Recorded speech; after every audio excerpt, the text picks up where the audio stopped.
Interview हुआ उसकी काफ़ी चर्चा मीडिया के भीतर है। उसमें 3-4 जो स्टेटमेंट्स हैं जिनका जिक्र अभी हम लोग डिबेट में कर रहे थे, आप क्या ओपिनियन रखते हैं? क्या ये पॉलिटिकल डिस्कोर्स में, राजनीतिक विमर्श में कोई बदलाव लाएगा?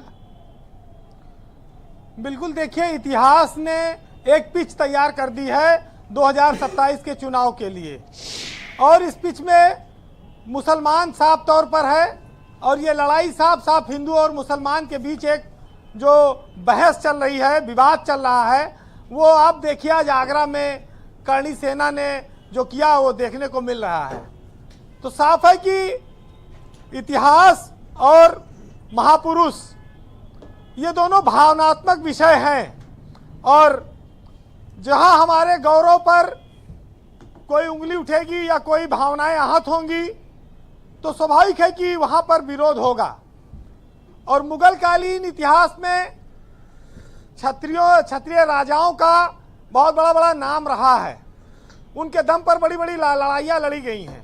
राणा सांगा के नाम पर जिस तरह से हुआ वही मुख्यमंत्री ने आज बोला है। और भाजपा के लिए सबसे आसान है कि ये मुद्दा चलता रहे, और समाजवादी पार्टी के लिए भी ये दोनों बराबर फायदे में रहेंगे। जब भाजपा बढ़ेगी तब सपा भी बढ़ती रहेगी, बाकी लोगों के लिए अवसर समाप्त हो जाता है। ब्रजेश जी, जब इतिहास वोट दिलाने लगे तब विकास, बेरोजगारी और महंगाई, इन सब बातों पर ध्यान कौन देता है? अगर बूथ के अंदर जाकर आदमी ये सोचता है कि मुसलमान ठीक रहेगा, वोट दबाओ, बटन दबाओ कमल की, तो वो कमल की बटन दबा के आ जाता है, फिर वो महंगाई भूल जाता है। और वही बीजेपी का सबसे बड़ा फायदा है।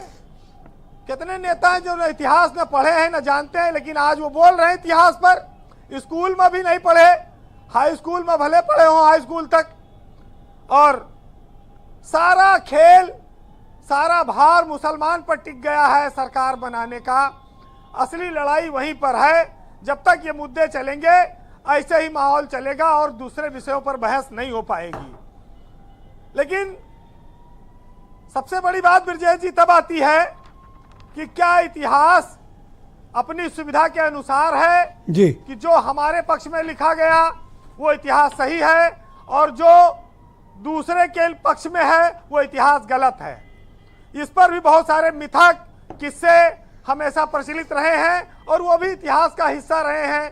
तमाम कहानियां रही हैं जिनको हम कभी सच मानते हैं, कभी गलत मानते हैं।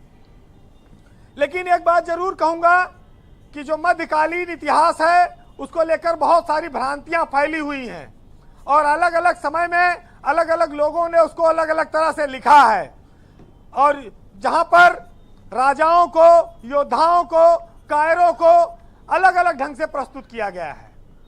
तो ये बड़ी समस्या है कि ऐसे में हम गद्दार चिन्हित कर पाएंगे, ये बड़ा कहना कठिन है जी, क्योंकि कोई पुस्तक किसी को बहुत बलशाली लिखती है, बहुत बड़ा योद्धा लिखती है, किसी पुस्तक में उसको कायर और गद्दार कहा जाता है, किसी पुस्तक में उसको मुसलमानों से मदद मांगने वाला, मुगलों का साथी कहा जाता है।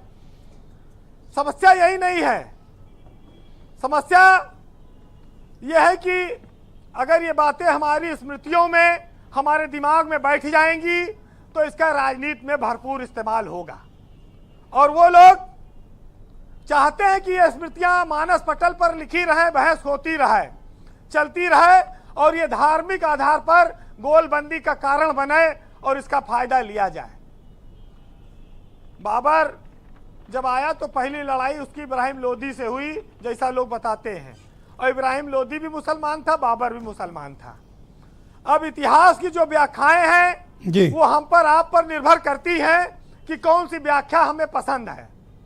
और धर्म और भाषाएं, चाहे मुगल कालीन हो चाहे आज के दौर की हो, ये विभाजन पैदा नहीं करती, ये दीवार खड़ी नहीं करती, ये मेल कराती हैं।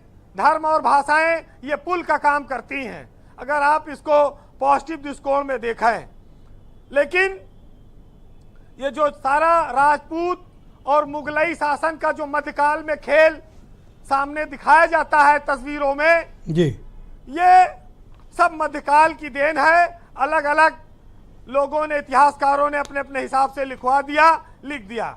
लेकिन राणा सांगा, महाराणा प्रताप ये वीर योद्धा हैं, ये क्षत्रियों के, राजपूतों के आदर्श हैं और इन पर जो टिप्पणी करेगा उसको स्वाभाविक है कि जनता उसको माफ नहीं करेगी। इस देश में जिसने आक्रांताओं से लड़कर लोगों को, सीमाओं को, समाज को, संस्कृति को, वीरता को बचाया, उनका अपमान नहीं होना चाहिए।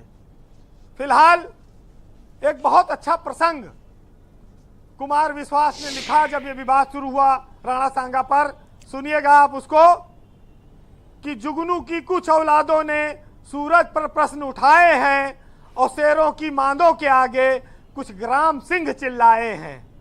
मेवाड़ वंश कुल कीर्ति कोश जिनके होने से दीप्त है, उस राणा सांगा के घावों पर कुछ भुनगे मंडराए हैं और उनसे कह दो अब देश सौर की मुट्ठी खूब तानता है और उनसे कह दो ये देश महाराणा प्रताप की ज्योति को जानता है।